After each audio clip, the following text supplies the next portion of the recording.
And so why did you decide to take the third chapter of Johnny English? Because I like the story. I like the story that we came up with, which is a sort of an analog versus digital fight between Johnny English and this digital villain, whom we portray in the movie, played by Jake Lacey. I don't think I'm giving too much away by saying that he's the villain. He's an American villain. I just enjoyed the story, and I thought it would work. And well, it was a story that we conceived together with myself and the writer and the producers. And as soon as you get a story, and then we did a first draft script, and I thought, yeah, that should work. So we decided to make a movie. Are you an analog or digital person?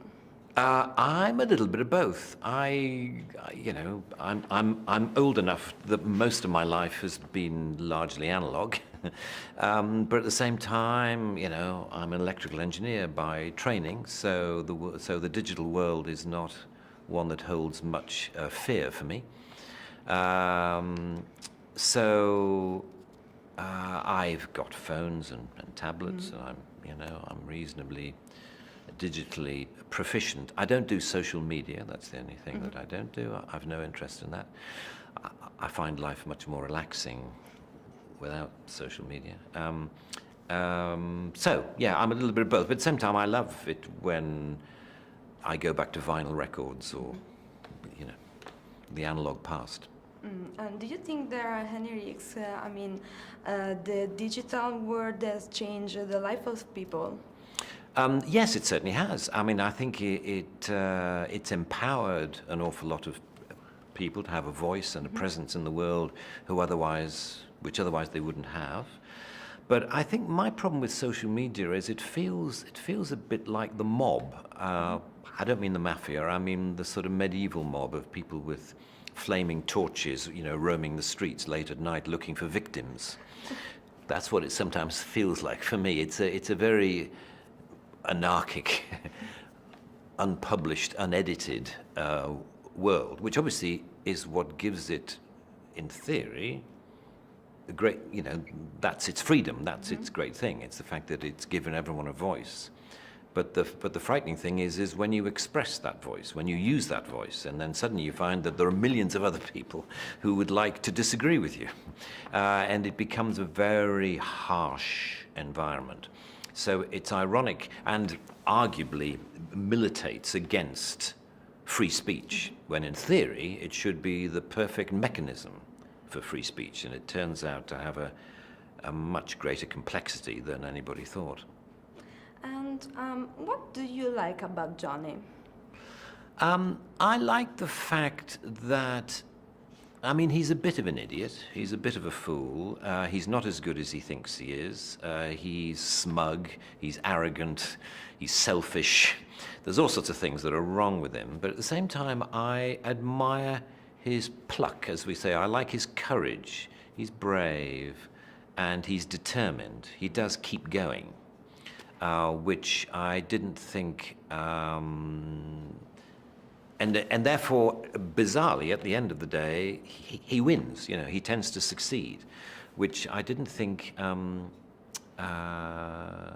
which is surprising, because you see him failing all the time. You see him failing to achieve that ambition and failing to achieve that ambition, and yet bizarrely, he takes 2 steps forward, but then he does only come 1 step back, and then he carries on, and so inch by inch, he achieves his goal. There's something that you have brought from the character of Maigret inside this Johnny English. No, I don't think so. No, I can't say that I've seen much of that, much of Maigret. Maigret is a much more quiet, much more reasonable man of much better self-judgment. Johnny doesn't have enough self-judgment. You have repeatedly said that your comedy is inspired by Jacques Tati and Buster Keaton, but there's so many other interpretation of detectives that helps you to make the Johnny English. Bond or Clouseau. Well, I mean, James Bond is definitely the inspiration for Johnny English. Clearly, James Bond is his hero, and I think the James Bond that he prefers is probably Roger Moore. That, more of that sort of raised eyebrow, sort of, and just enjoying it. Roger Moore seemed to be having a really good time. A far better time, I think, than Sean Connery had. And it's that enjoying the fantasy of being an exotic British spy is something that Johnny enjoys hugely. Sorry, what was the question before that? Was it just... I always say that you're inspired by Jacques Tati and Buster Keaton. Oh, I see. We do. Oh, that's a more general... But generally speaking, personally, I was inspired by Jacques Tati, the French comedian, by another British comic actor, Peter Sellers, who I never met, but he died quite young. I was always hoping to meet him, but never did. And he was a great genius of cinema, a great genius of visual cinema, which is something that I've come to admire and enjoy and exploit in my own career. You're a big fan of cars and automobilism, and I want to ask you if you used the stuntman or you made the scene with cars, and if you worked with a troupe to choose the cars for the movie.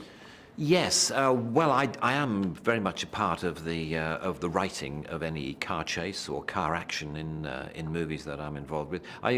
If you're going to have a car chase in a comedy movie, it's got to have some comedy in it. It can't just be a spectacular car chase.